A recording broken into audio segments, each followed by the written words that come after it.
नमस्कार, मी वैष्णवी जोशी. न्यूज मराठी 24/7 मध्ये आपलं स्वागत आहे. तर एक नजर टाकूयात आजच्या झटपट 24 बातम्यांवर. मंत्री नितीन गडकरी यांनी श्रीमंत दगडूशेठ हलवाई गणपतीचं सहपरिवार दर्शन घेतलंय. सोलापुरात माजी सहकार मंत्री आणि भाजप आमदार सुभाष देशमुख यांच्या घरासमोर धनगर आंदोलकांचं ढोल बजाव आंदोलन करण्यात आलंय.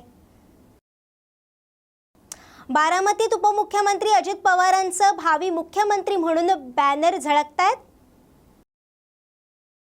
निवडणुकीच्या काळात अडचणी वाढवण्याचे प्रकार सुरू आहेत असं वक्तव्य शिवसेनेचे ज्येष्ठ नेते दत्ता गायकवाड यांनी केलंय.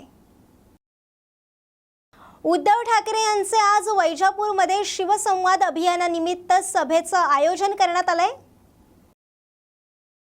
गोंदिया जिल्ह्याचे पालकमंत्री धर्मराव बाबा आत्राम यांनी केली पूरग्रस्त भागाची पाहणी. खासदार संदीपान भुमरे यांनी मनोज जरांगे पाटील यांची भेट घेतली आहे. शेतकरी आत्महत्याग्रस्त गाव म्हणून ओळख असणाऱ्या बोथबोडण गावात सिंचनामुळे आर्थिक समृद्धी आली आहे. भागवत कथा ऐकून घरी परतणाऱ्या भाविकांवर काळाने घाला घातलाय.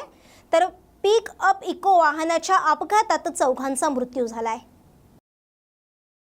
देशाचे उपराष्ट्रपती जयदीप धनखड यांच्या हस्ते आज देशातील सर्वच औद्योगिक प्रशिक्षण संस्थेचे संविधान मंदिरांचं उद्घाटन ऑनलाईन पद्धतीने करण्यात आलंय.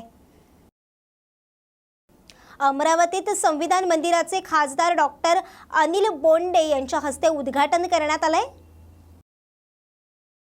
स्वच्छ भारत मिशन अंतर्गत स्वच्छता ही सेवा अभियानाचा भाग म्हणून आयोजित एक पेड़ मां के नाम वृक्षारोपण कार्यक्रम यशस्वीरित्या पार पडलाय. आमदार बालाजी कल्याणकर यांच्या हस्ते विविध विकास कामांचं भूमिपूजन संपन्न झालंय. लोहा कंधार विधानसभेची जागा ही महाविकास आघाडीकडेच राहणार असं वक्तव्य माजी महिला प्रदेशाध्यक्ष शेतकरी कामगार पक्षाच्या आशाताई शिंदे यांनी केलंय.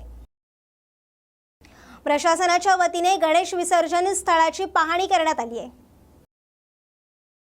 तर बालिकेचे अपहरण करून खून करणाऱ्या आरोपीला पोलिसांनी ताब्यात घेतलंय.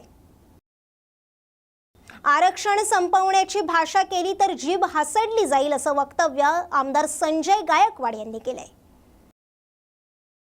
भाजप नेते हर्षवर्धन पाटील यांची पत्रकार परिषद भरवण्यात आली आहे. आगामी सण उत्सवाच्या पार्श्वभूमीवर बुलढाण्यामध्ये पोलिसांचा रूट मार्च काढण्यात आलाय. आनंद आश्रमात घडलेली घटना काळीमा फासणारी घटना असून त्याबद्दल माफी मागितली पाहिजे असं वक्तव्य माजी खासदार राजन विचारे यांनी केलंय. मंत्री छगन भुजबळ यांनी आपल्या पदाचा राजीनामा द्यावा असं वक्तव्य हरिभाऊ राठोड यांनी केलंय. गणेशोत्सवादरम्यान बेस्ट कडून पहिल्यांदाच वडाळा डेपोत पे अँड पार्किंगची सुविधा राबवण्यात आली आहे. माजी खासदार छत्रपती संभाजीराजे यांनी श्रीमंत भाऊसाहेब रंगारी गणपती ट्रस्ट इथे भेट देऊन श्रींचं दर्शन घेतलंय.